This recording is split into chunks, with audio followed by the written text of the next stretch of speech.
인도하셨습니다. 주님이 지켜주셨고 주님이 인도해 주셨습니다. 오늘 말씀의 제목은 예배의 인생입니다.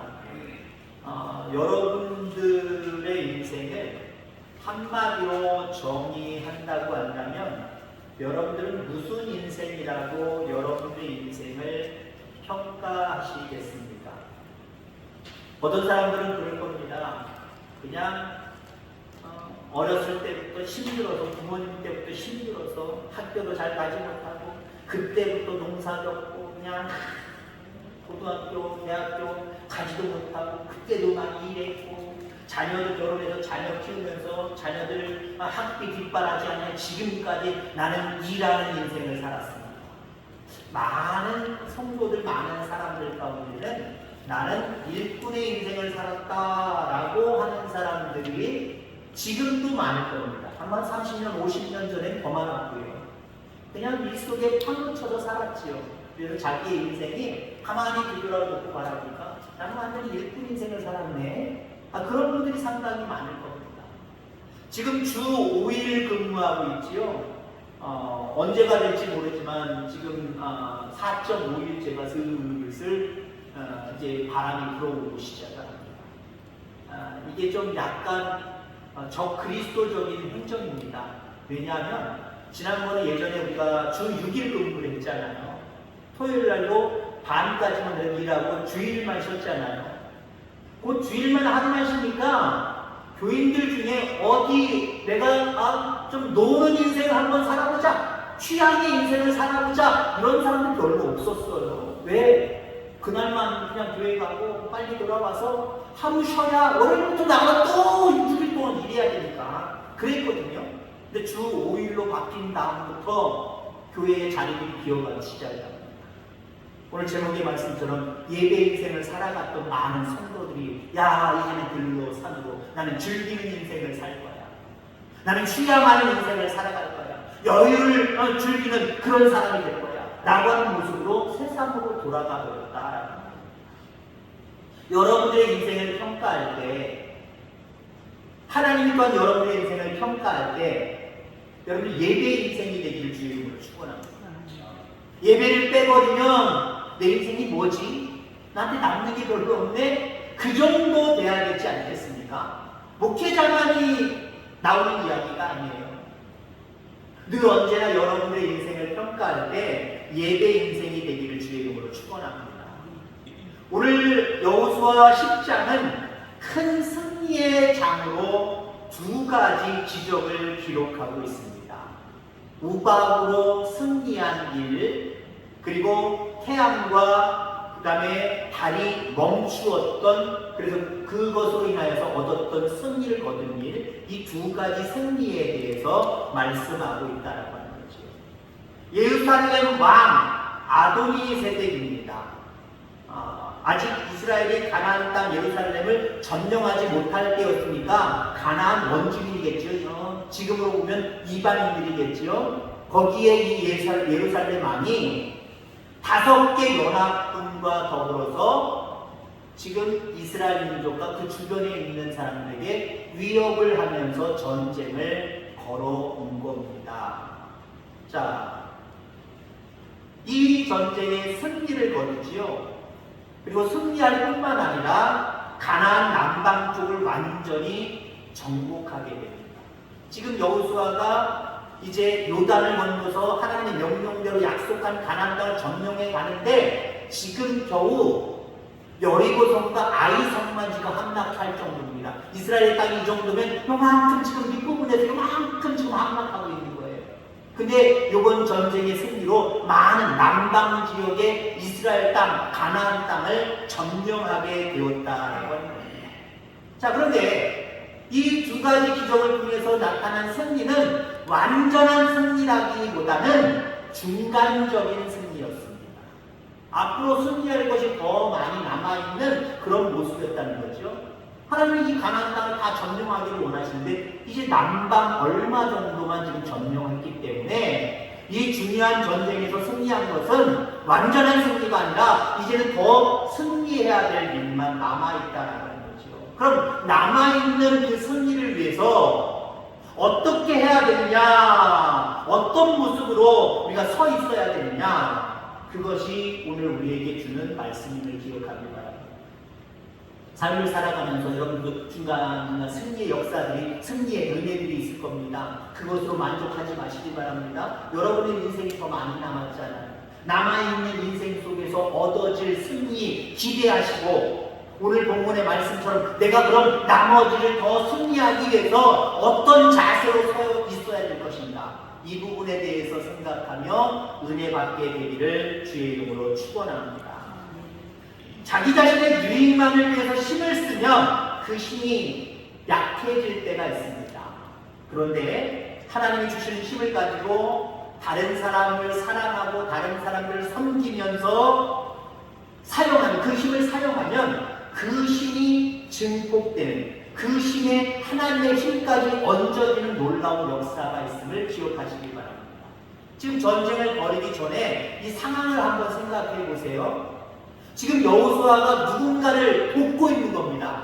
이 전쟁은 누군가를 돕기 위한 전쟁이었어요. 물론 예루살렘 왕 5개의 그 족속들이, 연합한 그 족속들이 이스라엘을 안 건드릴 수가 없겠죠. 왜? 지금 예루살렘을 향하여서 점령하겠다고 지금 여리고성 함락하고 아이성 함락하고 밑에서부터 쭉쭉 올라오고 있거든요. 그러니까 이 멜기세덱이 예루살렘 왕이 가만히 놔둘 리가 없지요. 근데 이 사람들이 누구부터 지금 건드렸냐면요, 여러분들 기브온 사람이 건드렸어요. 지난주에 봤죠? 기브온이 어떤 족속입니까? 이스라엘 백성들이 승승장구하니까 그들도 가나안 원주민 중에 하나거든요. 근데 멀리서부터 온 것처럼 속여서 여호수아, 모세를 일단 속였죠. 모세부터 시작된 거죠. 모세 있을 때부터 속였단 말이에요. 우리는 가나안 사람이 아니라 저 먼 데서부터 온 사람들인데 우리와 협약을 맺자, 서로 화친하자, 서로 도와주면서 살자. 그때 모세가 언약을 맺었단 말이에요. 맺은 다음에 보니까 멀리서부터 온 족속들이 아니라 하나님이 진멸해 버리라고 이야기한 가나안 족속 중에 하나란 말이에요. 여러분, 이런 역사를 가지고 있는 민족이 기브온 민족입니다. 여러분, 이 기브온 민족이 지금 도움을 요청하고 있습니다. 지금 예루살렘 왕 멜기세덱이 5 연합 족속을 이끌고 우리에게 왔다, 도와주라, 싸워달라 라고 이야기하는 겁니다. 이 요청을 받은 여호수아 어떻게 해야 될까요? 도와주지 않아도 되는 일이었을 겁니다. 이거에 대해서 고민하고 있을 때 하나님께서 여호수아에게 찾아오셔서 진심을 물으십니다. 내가 진짜 기브온을 받아들이고 사랑하고 용서했냐? 행동으로 보이라 라고 말하고 있습니다. 그렇습니다. 믿음은 행동으로 보여야 됩니다. 저들과 화친을 맺었었고 그들을 치지 않기로 하나님이 약속했으면 그 약속을 지켜야 된다라고 하는 것, 여호수아도 알고 있었습니다. 그래서 지난 우리가 봤을 때에 이 기브온 사람들이 사울왕의 어떤 시족들, 아들들을 내어달라고 했을 때 내어주잖아요. 그들이 죽였죠. 여러분들, 우리가 어떤 상황 속에서 알고 있는 것과 행동하는 것 다를 때가 상당히 많이 있습니다. 믿음은 행동하는 거예요. 알고 있는 것 자체, 이것이 믿음이 전부가 아니라는 거예요. 알고 있는 것을 행동으로 옮기는 모습이어야 됩니다. 이웃을 사랑해야 되고, 이웃이 어려운 가운데 있을 때에 더욱더 화친한 사람이잖아요. 예수님의 이름으로, 하나님의 이름으로, 여호와의 이름으로 언약을 맺은 족속이잖아요. 기본 민족이. 그들이 지금 도움을 요청하고 있는데 거부할 수 없잖아요. 오늘 우리의 삶 가운데 어떻게 보면 애증의 관계이지요. 사랑하긴 하는데 아유 저 원수 같은 놈 할 수 있는 그런 존재들 있잖아요. 원수 같은 남편, 원수 같은 아내, 원수 같은 새끼 사랑하는데 이거 도와줄 수도 없고 안 도와줄 수도 없고 그러면 도움을 요청할 때가 있어요. 여러분 어떻게 하시겠습니까? 대부분 물론 여러분의 마음은 그렇게 생각해도 행동으로 옮겨서 뭔가 도움을 줄 분명히 있습니다. 여호수아는 이 부분에 대해서 고민할 때에 하나님의 음성을 통해서 야 도와주는 게 하나님의 기쁘시지 않구나 라고 생각하고 기꺼이 지구온 족속을 도와서 전쟁에 임하는 모습을 보게 됩니다. 이 모습을 바라볼 때, 행동으로 옮기는 그 믿음을 바라볼 때 하나님 어떻게 하시겠습니까? 하나님도 말씀으로만 하시는 것이 아니라 기적을 베풀어 주시는 줄 믿습니다. 그렇습니다. 우리의 마음속에 있는, 우리 생각 속에 있는 믿음을 행동으로 옮길 때에 하나님은 역시 행동으로 우리의 삶 가운데 눈에 보이는 것들로 역사해 주신다라는 겁니다. 하나님 얼마나 기뻐하셨는지요? 하나님이 야, 이 전쟁에 내가 승리하게 해야겠구나. 야, 이 사람들을 한 사람도 너를 해칠 사람 없어. 너를 쓰러뜨릴 사람 없어. 너희가 승리할 거야. 내가 너희를 위해서 싸워줄 거야. 그러면서 하나님이 하신 일이 뭡니까? 두 가지 기적을 베풀어 주신 거예요. 첫 번째 우박을 내리셨습니다. 이 지역이 여러분들 이 근동 지방이 우박이 내리는 동네 아니에요. 어쩌다 비가 와도 와 비 온다. 네 얼마 만에 오는 비냐. 조금만 내려도 비로 인하여서 감격하고 아주 들뜨는 분위기가 생기는 곳이 그 지역입니다. 건기가 주로 거의 1년을 지배하는 그런 지역입니다. 그런 곳에 우박이 와요. 우리 집사람 조카가 카나다에 살고 있습니다. 몇 주 전에 그런 얘기를 하더라고요. 카센터를 하고 있거든요. 캐나다에서. 카센터를 하는데 웃는 모습으로 저희 형님 동서한테 전화가 왔대요. 우박 내렸어요. 우박 내렸어요. 그럼 좋아하지. 왜 좋아하나. 몇몇 장로님들한테 제가 식사 중에 그런 말씀을 드렸습니다. 카센터를 하는데 그 카나다는 추운 지역이잖아요. 추운 지역이잖아요. 아시잖아요. 갑자기 우박이 내리는 일들이 많대. 그것도 요만한 우박 말고 이만한 우박이 내리는 일들이 비일비재해야 됩니다. 그럼 우박이 내리면 어떻게 됩니까? 차들이 다 꾸겨진대요. 특히 지붕이 다, 본네트가 다 꾸겨진답니다. 그러면 카센터로 그냥 줄을 서서 이거 고쳐주세요 하고 그 구겨진 그 부분을 피는 거 전문적으로 하는 그런 직원들이 따로 있답니다. 줄을 서서 돌을 바가지 긁어버리는 거예요. 그런 지역은 우박이 와도 그러려니 합니다. 근데 이 지역은 우박이 내리는 지역이 아니거든요. 여기 하나님이 우박을 내리셔서 여러분들 칼에 맞아 죽은 사람보다 우박에 맞아 죽은 사람이 더 많다고 말하고 있잖아요. 하나님의 승리입니다. 인간의 승리는 불가능해요. 인간의 승리는 장담할 수 없어요. 그러나 하나님이 간섭하시면 완전한 승리가 주어지는 줄 기억하기를 주의 이름으로 축원합니다. 자, 우박으로 인해서 많은 그 연합기록이 쓰러져 나갑니다. 완벽한 승리는 아니에요. 살아남은 사람들이 있을 거 아닙니까? 그러면 놀람과 힘을 잃어버린 그들을 향하여서 가서 이제 창각칼로 징벌해야 됩니다. 근데 보니까 해가 뉘엿뉘엿 지려고 할 때인 것 같습니다. 이거 어두워지면 싸울 수 없는 거잖아요. 어두워지면 따라갈 수 없는 거잖아요. 따라갔다가 잘못하면 아군까지도 피해를 볼 수 있는 상황입니다.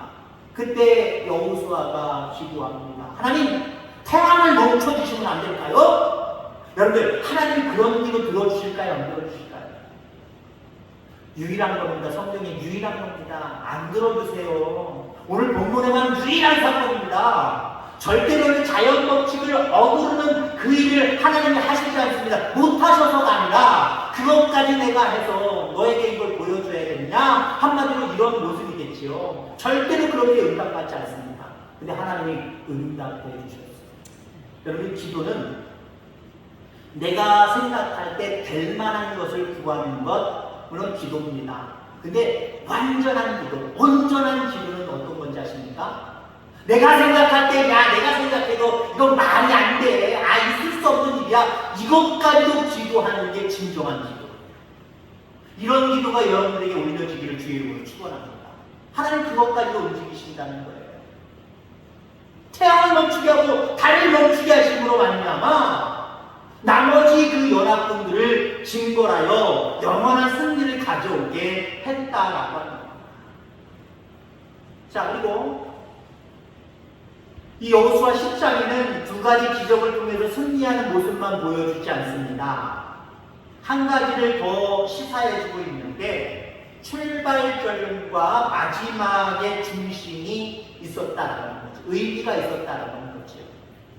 그것이 바로 길갈입니다. 길갈을 통해서 우리에게 이 길갈이 참 중요한 이미지가 있구나, 의미가 있구나 라고 우리는 느끼셔야 될 줄 분명히 있습니다. 7절 말씀해 보면 이제 연합군과 싸워서 승리하기 전에 이렇게 말하고 있습니다. 여호수아가 모든 군사와 용사와 더불어 길갈에서 올라갑니다. 그들 연합군과 싸우려고 길갈에서부터 시작해서 올라갔다 했습니다. 시작이 길갈이었어요. 자, 승리 후에 15절 말씀에 여호수아가 온 이스라엘과 더불어 길갈 진영으로 돌아왔더라. 승리를 거둬놓고 다시 길갈로 돌아왔다. 시작이 길갈에서 출발해서 승리하고 길갈로 왔지요. 그리고 남방, 그 지역만 아니라 남방을 얼마 정도 가나안 땅의 남방을 차지했다 그랬죠. 이렇게 평정하고 난 다음에 여호수아가 온 이스라엘과 더불어 길갈 진영으로 돌아왔더라라고 말하고 있습니다. 여기 길갈이 주는 의미가 있어요. 출발할 때도 길갈에서 출발했고 다시 돌아올 때도 길갈이었고 다시 평정하고 더 많은 땅을 확보하고 승리하고 돌아올 때도 길갈, 출발도 길갈, 또 돌아온 것도 길갈, 다시 한번 출발도 길갈, 돌아오는 것도 길갈. 그럼 어떤 사람은 이렇게 얘기하겠죠. 지금 현재 이스라엘 백성들이 머물러 있는 곳이 길갈이니까 당연히 길갈에서 출발했고 돌아왔고 출발했고 돌아왔지. 근데 여러분들 그것도 틀린 내용이에요. 왜 그런지 아십니까? 지금 여리고성을 함락하고 아이성을 함락하고 지금 가는 중에 길갈에 있습니다. 승리하고는 돌아올 수는 있지만 승리하고 차지한 땅, 그 땅을 지키기 위해서는 사실은 거기 남아있어야 되는 거예요. 얼마도 이쪽은 남아있어야 되지만 얼마도 여기 남아있어야 되는 겁니다. 또 남방 어느 정도의 땅을 차지했으면 거기서 남아있어야 되는 거예요. 근데 영구적으로 물론 내려온 건 아니겠지요. 그러나 아무튼 그 승리를 거둔 다음에 여호수아가 백성들을 데리고 다시 길갈로 내려왔다.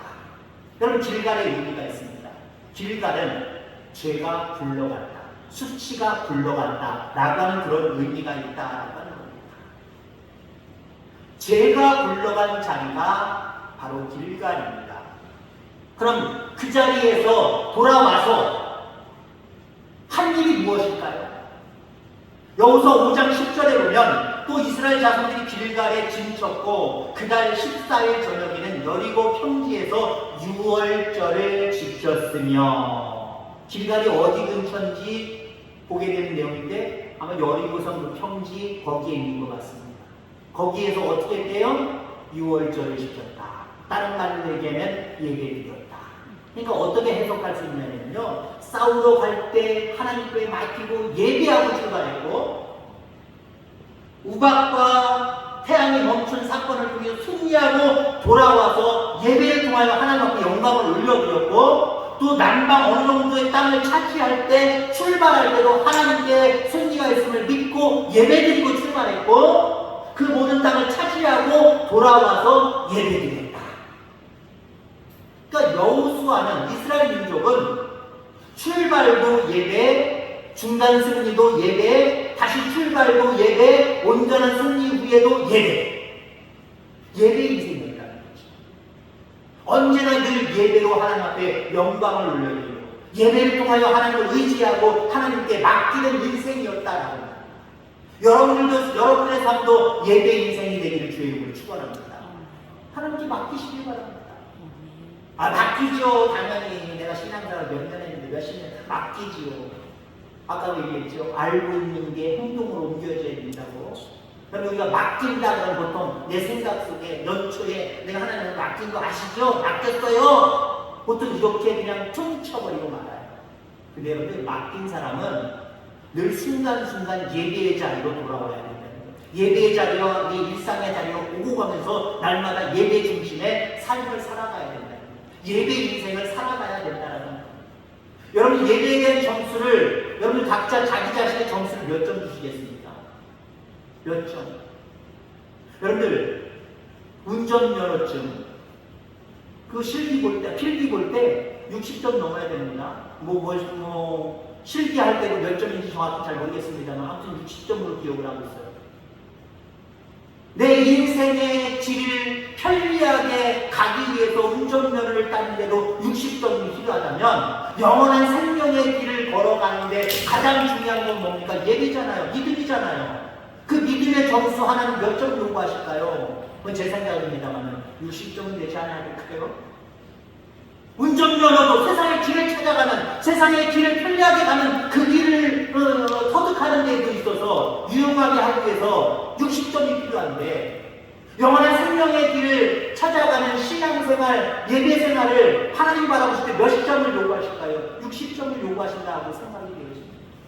물론 예배드리는 횟수를 가지고 점수를 내기는 좀 이상합니다만 제가 며칠 전에 갑작스럽게 2025년도 내가 새벽 예배만 놓고 목회자로서 몇 번 빠졌나 라고 하는 걸 한번 떼어려 왔어요. 10번 빠졌더라고요. 근데 10번 중에 8번은 공식적인 모습으로 빠졌어요. 공식적인 모습으로 빠졌어요. 설 명절 원래부터 우리 교회는 안 드리니까 3일 빠졌고요. 그 다음에 5월달에 우리 시찰에 목회자의 수련회가 있어서 이틀 빠졌고 그 다음에 목회자들도 수양에 가야 되잖아요. 휴가 가야 되잖아요. 휴가로 3일 빠졌고요. 그리고 정말 개인적인 사정으로 2월달에 한 번, 지난번에 한 번, 2번 빠졌어요.